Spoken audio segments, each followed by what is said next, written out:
Well, good evening and welcome to KUTV Primetime News.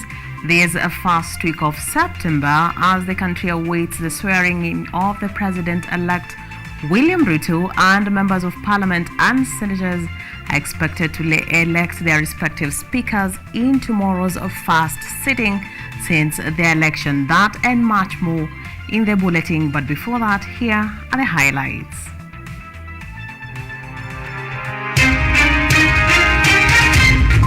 U.S. President Joe Biden congratulates President-elect William Ruto and commends Raila Odinga for respecting Supreme Court's ruling. Battles of the Supremes as Kenya Kwanza and Azimio la Umoja in a race to take control of Parliament and the Senate Speaker positions tomorrow. Kenyatta Teaching and Referral Hospital launches a 400 billion throat cancer research project set to be piloted in various counties in the country. And Tuchel leaves Chelsea 7 games into the season after embarrassing 1-0 Championship League defeat in yesterday's night game.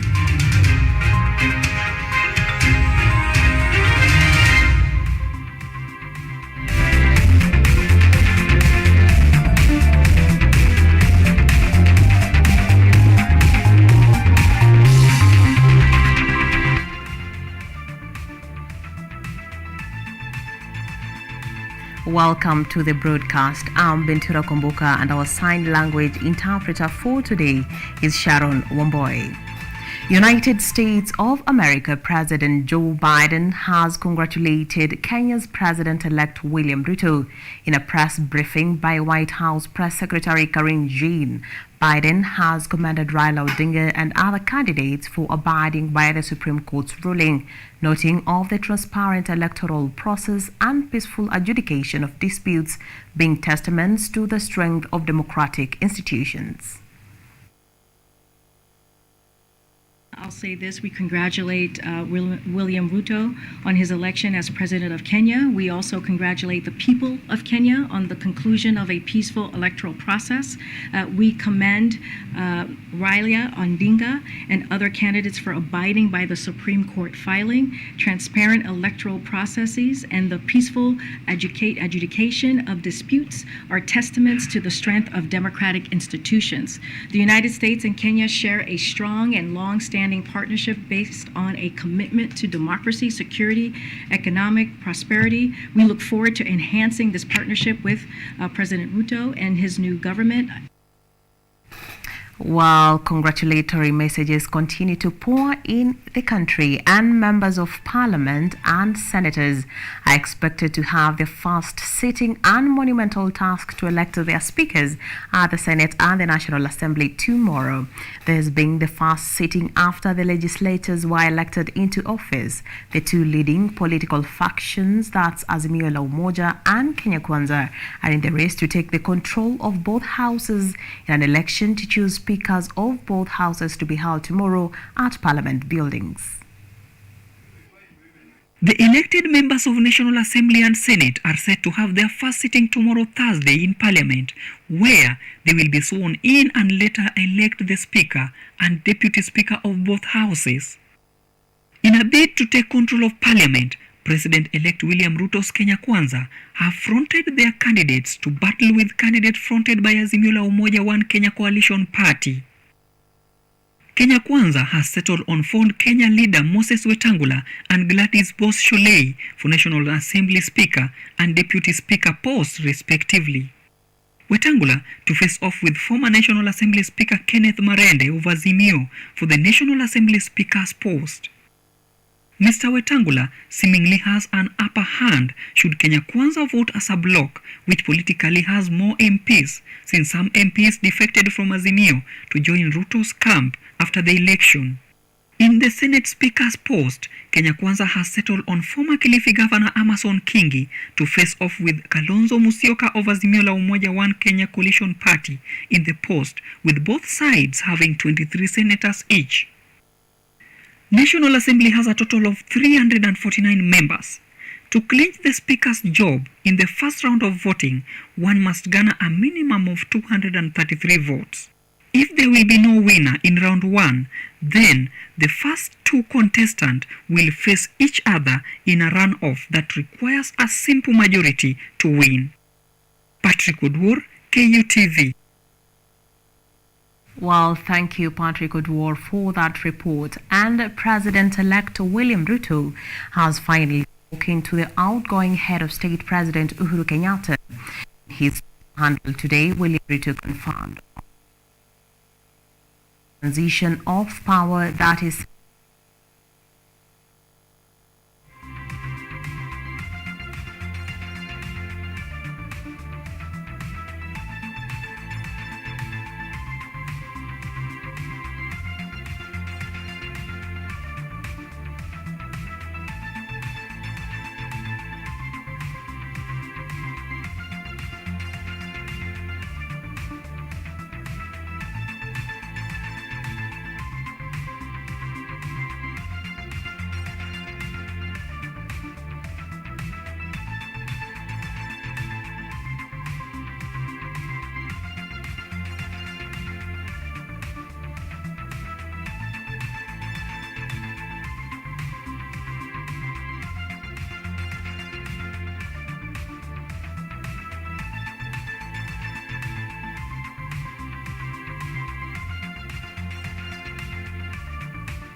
And still on the new government issues, the Azimio MPs-elect have today met with their party leaders at Masai Lodge in Kajiado for a parliamentary group meeting to agree on House leadership position and Speaker candidates in their final preparations for tomorrow's first sitting at Parliament. Azimio La Umoja picked Wiper leader Kalonzo Musyoka for Senate Speaker seat and former National Assembly Speaker Kenneth Marende for the National Assembly Speaker, respectively. The Azimio La Umoja One Kenya camp today held a special meeting with the elected members of Parliament ahead of the first parliamentary sitting. The meeting was meant to strategize ahead of the swearing in of the senators-elect and their counterparts in the National Assembly. The leaders will use the session to elect speakers for both houses. Among the attendees included President Uhuru Kenyatta, Azimio leader Raila Odinga, this presidential running mate Martha Karua, Kalonzo Musyoka, among others. Azimio La Umoja has picked Wiper leader Kalonzo Musyoka for Senate Speaker seat and former National Assembly Speaker Kenneth Marende for the National Assembly Speaker, respectively. The two will face off with the Kenya Kwanza team, who have fronted Moses Wetangula for the National Assembly and former Kilifi Governor Amason Kingi for the Senate Speaker positions. To complete the 349 threshold in the National Assembly, political parties are expected to nominate 12 to the National Assembly based on the performance of the respective parties during the poll. In the Senate, to complete the 67 Senate threshold, political parties are expected to nominate 20 of them. And President-elect William Ruto has held a meeting with Kenya Kwanza elected leaders today at his current residence in Nairobi. In a tweet after the meeting, Ruto underlined the purpose of the meeting that sought to discuss the agenda for the people. This is the first meeting since the Supreme Court upheld his victory as he awaits his swearing in by Chief Justice on Tuesday next week. With some of the party leaders and leaders in our alliance, and unless we get a different suggestion from the floor, we settled on Moses Wetangula for the Speaker of the National Assembly.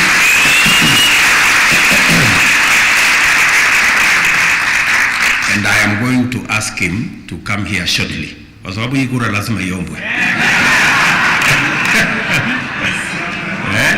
Ndio. Lazima akuja aombe kura kwa sababu hakuna kura ya lazima. I assure you, honorable members, that I will be your diligent servant I'll use my long experience to mentor those who are ready to be mentored into leadership. I'll be available to guide those who want to be guided on good debating skills. Deputy Speaker of the National Assembly, thank you for that faith in me, and thank you so much. From the applause I've had, I see you approve, and I'm grateful. Jobless, I need to start knocking doors, talking to those who can employ me. The Speaker, Senate. So that privilege already is an honor to me, my family, and the great people of Meru. And still on issues related to that, preparations for the swearing-in ceremony of President-elect William Ruto, slated for Tuesday, 13th September, are in full gear at the Moi International Sports Centre, Kasarani. Groundworks for the inaugurations are in the final stages for the earlier awaited handover of power from the 4th President of the Republic, Uhuru Kenyatta, to the 5th President of Kenya. Matayarisho ya kuapisha rais mteule William Ruto yanaendelea katika uga wa Kasarani jijini Nairobi. Gavana Alfred Mutua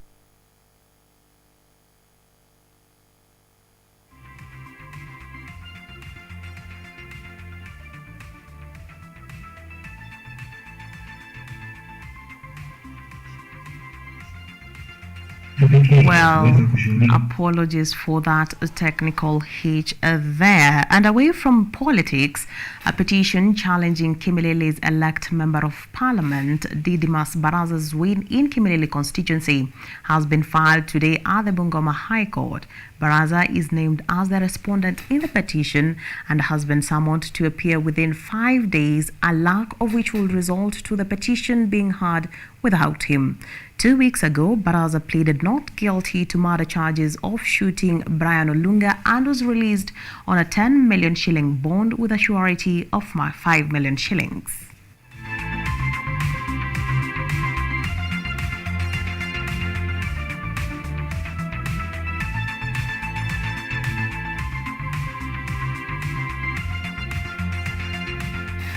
And on to health matters, throat cancer has lately been a cause of concern in the country, and due to that phenomenon, Kenyatta University Teaching Research and Referral Hospital has launched a research project for throat cancer disease today.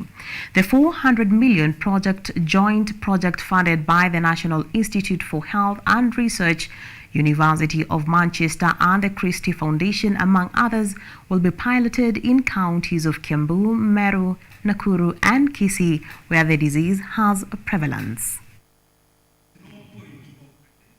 Esophageal cancer, also known as throat cancer, is reported to be the third most common cancer in Kenya, which causes an estimated 4,400 deaths yearly.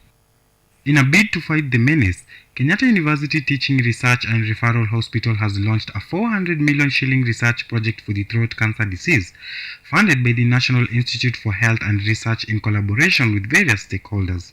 Speaking during the project launch, Kenyatta University Teaching Research and Referral Hospital Board Chair Professor Olive Mugenda said the research will help to determine whether there are environmental factors associated with the infection in counties of Kiambu, Meru, Nyeri, Nakuru and Kisii, where the disease is prevalent. We are going to do this research in 5 counties. We have Kisii, we have Nyeri, we have, I think, Kiambu, Meru, and I think Nakuru. We'll be able to compare, are there factors, environmental factors that are causing the disease? Who are the people getting the disease? Are they the older? Are they the younger people? Are there conditions that, are there that are, making them get the disease compared to other communities? The research will help to ascertain the causes of throat cancer, including taking of hot tea, chewing of miraa, and drinking of butha, a local traditional alcoholic brew, through scientific data collection. Preliminary data is there. We know the prevalences from different parts of our country. We know that it's more of it right now in the central and the western part of Kenya, but we want to do even a more thorough understanding of why it is in those places and exactly identify the reasons why it is there is more prevalence in some of those counties.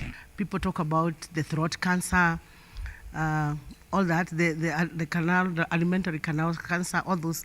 But all this can be taken care of if you look at esophageal cancer and maybe learn the causes. Some people argue it's hot tea in some areas, in some counties, the taking of hot tea. Others argue that it is Mira.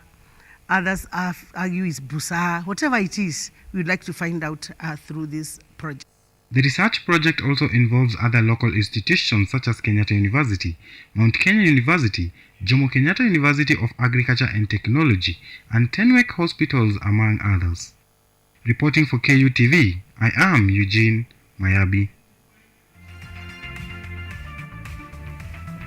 Well, thank you, Eugene, for that report. And that story takes us for a short commercial break here at KUTV Primetime News. And when we come back, we'll tell you more about the 3 fishermen who were attacked by pirates at Lake Victoria. Remember to follow us on our social media pages at KUTV Kenya _.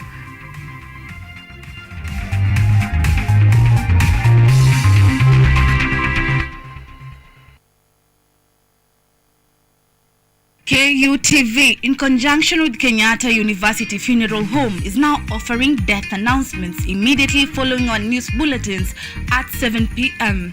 At this sorrowful time, as you share in your grief, allow us to communicate your announcement of your loved one on KUTV in both Kiswahili and English. For more details, kindly inquire at the KU Funeral Home Service Desk or call 0736 928 380 or dial 020-359-9054.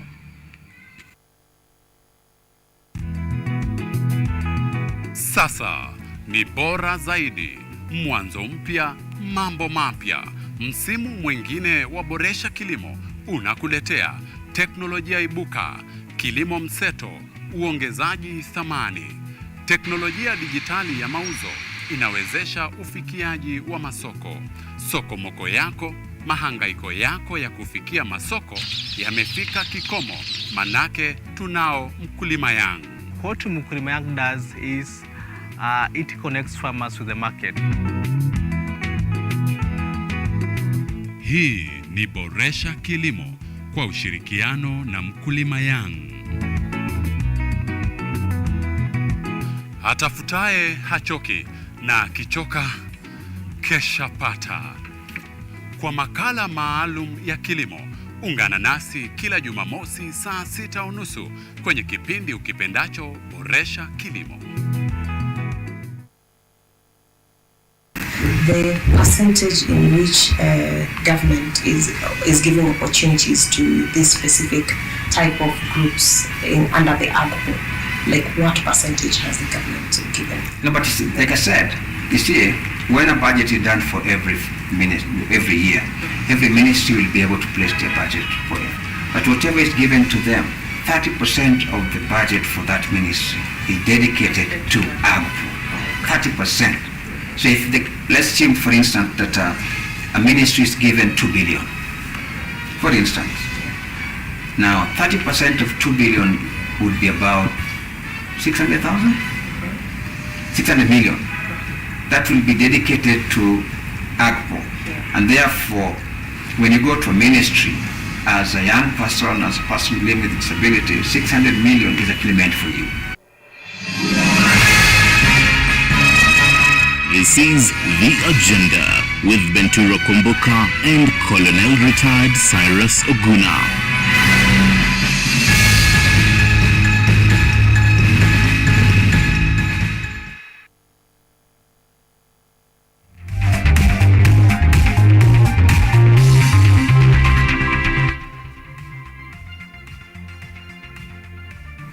Welcome back. And Tanzania has halted the issuance of new export permits For Kenyan maize exporters, the move is attributed to the neighboring country trying to keep adequate maize in its reserves.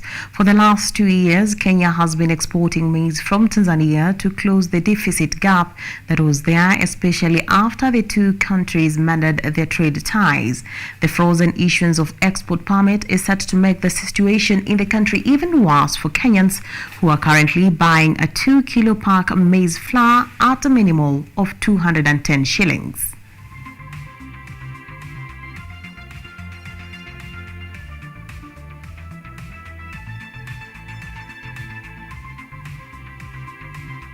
And police in Thika, Kiambu County, have seized fake engine oil worth thousands of shillings from a residential house at Kangoke Village, Thika Sub-County.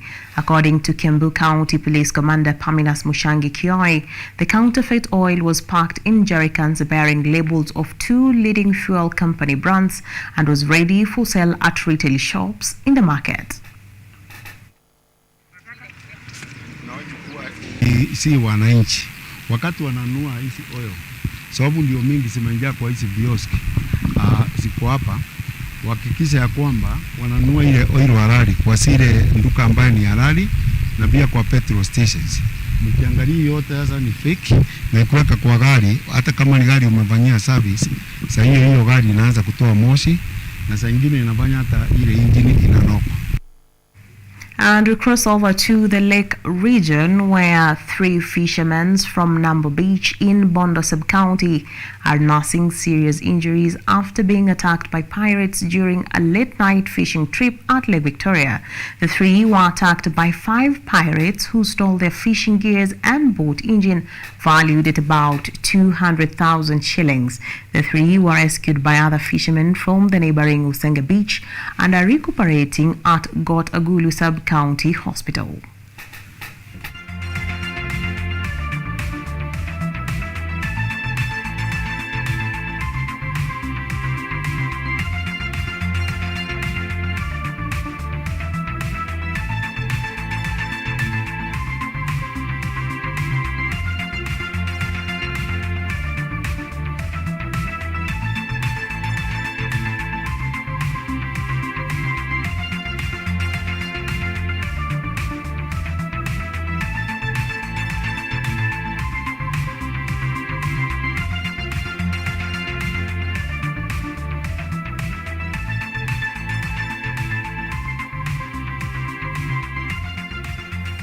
And preparations for the swearing-in ceremony of President-elect William Ruto, slated for Tuesday, 13th of September, are in full gear at the Moi International Sports Centre, Kasarani. Groundworks for the inaugurations are in the final stage for eagerly waited handover of power from the 4th President of the Republic, Uhuru Kenyatta, to the 5th President of Kenya.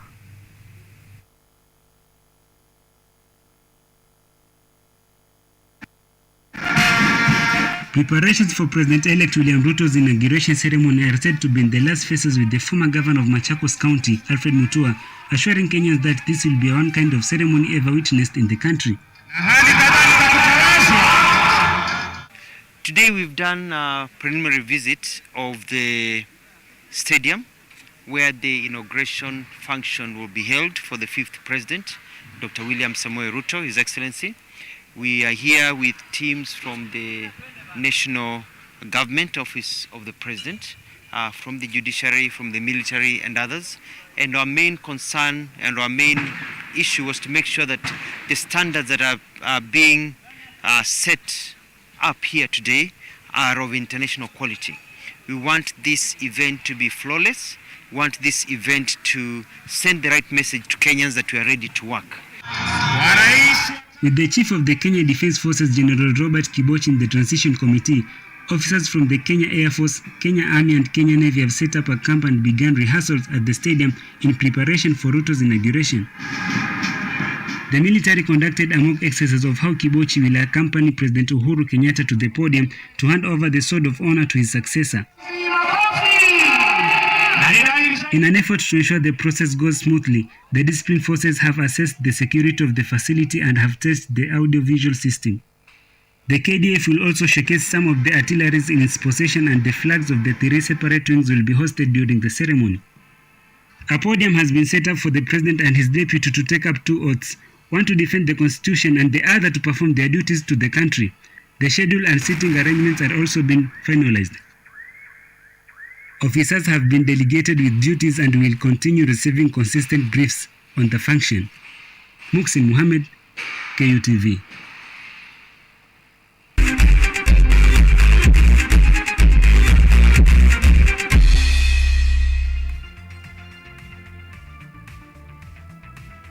On to sports news. Gor Mahia is expected to arrive in Mombasa for a friendly match against Bandari FC at Mbaraki Sports Club on Saturday as both teams build up ahead of the new FKF Premier League season. At the same time, the FKF presidential aspirant Twaha Mbarak has said that the revival of KPL will restore the confidence of sponsors who are key for the success of the league.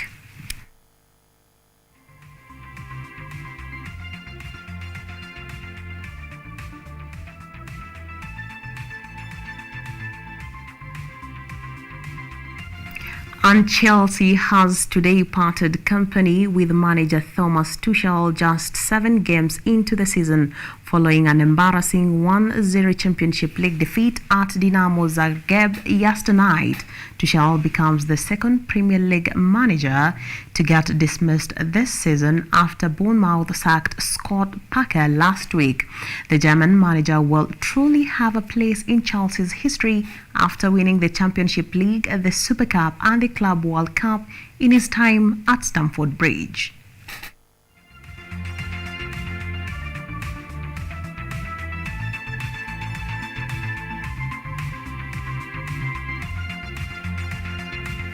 And Real Madrid got their defense of the Championship League off to a winning start of 3-0 against Scottish champion Celtic at Celtic Park yesterday night, with Vinicius Jr., Luka Modric and Eden Hazard securing their first goals for the season as Manchester City battled Sevilla 4-0 in Spain. In other matches played, Chelsea made a miserable start, losing 1-0 against Zagreb in Croatia as PSG's Kylian Mbappe garnered a winning brace in their match against Juventus at Parc des Princes in France, leading to a 2-1 win. In tonight's fixture, Liverpool's squad will be travelling to Italy for the Championship League opener against Napoli. Inter Milan will be hosting Bayern at San Siro Stadium, and Marseille are expected to face the Spurs at Tottenham Stadium. For Sevilla, although that's not particularly kind, and now a chance for Manchester City to break. It's Kevin De Bruyne, and it's a massive save from Bono. It could be a pivotal moment in the game. Give and go with Neymar, explodes and scores.